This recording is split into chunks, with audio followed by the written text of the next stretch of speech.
Hi ಎಲ್ಲ ಹೇಗಿದ್ದೀರಾ? ಇವತ್ತು ನಾವು ರುಚಿಕರವಾದ ತಾಳಿಪಟ್ಟು ಮಾಡೋದು ನೋಡೋಣ. ಒಂದು ಸ್ವಲ್ಪ ನೀರು ಬಾಣಲಿಲಿ ಕಾಯಕ್ಕೆ ಇಟ್ಕೊಂಡಿದ್ದೀನಿ. ಇದಕ್ಕೀಗ ಕೊತ್ತಂಬರಿ ಸೊಪ್ಪು, ಹಸಿಮೆಣಸು, ಸ್ವಲ್ಪ ಕೋಸು, ಸ್ವಲ್ಪ ಕಾಯಿ ತುರಿ ಇಷ್ಟನ್ನು ಹೆಚ್ಕೊಂಡಿದ್ದೆ. ನೋಡಿ ನೀರು ಕಾದಿದೆ. ಆ ನೀರಿಗೆ ಹೆಚ್ಕೊಂಡಿರೋ ಎಲ್ಲ ಸಾಮಾನುಗಳನ್ನ ಹಾಕ್ಕೊಳ್ತಾ ಇದ್ದೀನಿ.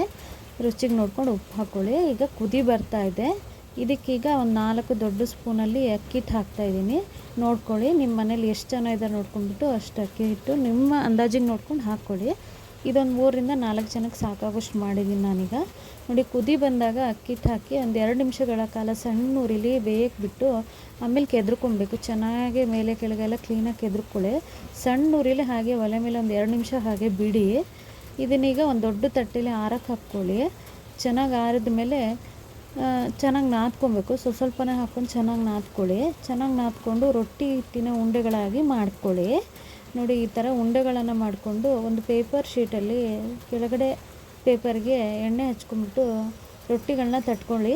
ಚೆನ್ನಾಗಿ ನೋಡಿ, ತುಂಬಾ ತೆಳುಗೂ ತಟ್ಕೊಬೋದು, ದಪ್ಪನೂ ತಟ್ಕೊಬೋದು. ತೆಳು ಚೆನ್ನಾಗಿ ಬರುತ್ತೆ ಈ ರೊಟ್ಟಿ.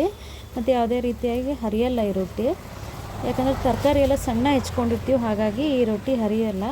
ಹಂಚು ಕಾದಿದೆ. ಇದಕ್ಕೀಗ ನಾನು ರೊಟ್ಟಿ ಹಾಕ್ತಾಯಿದ್ದೀನಿ. ನೋಡಿ, ಇದಕ್ಕೆ ಎಣ್ಣೆ ಹಾಕೋ ಅವಶ್ಯಕತೆ ಇಲ್ಲ, ಹಾಗೇ ಬೇಯಿಸ್ಕೊಬೋದು.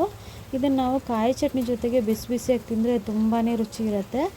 ನೋಡಿ, ಒಂದು ಸರಿ ಟ್ರೈ ಮಾಡಿ ಹೇಗಿದೆ ಅಂತ ನಂಗೆ ಹೇಳಿ. Thank you.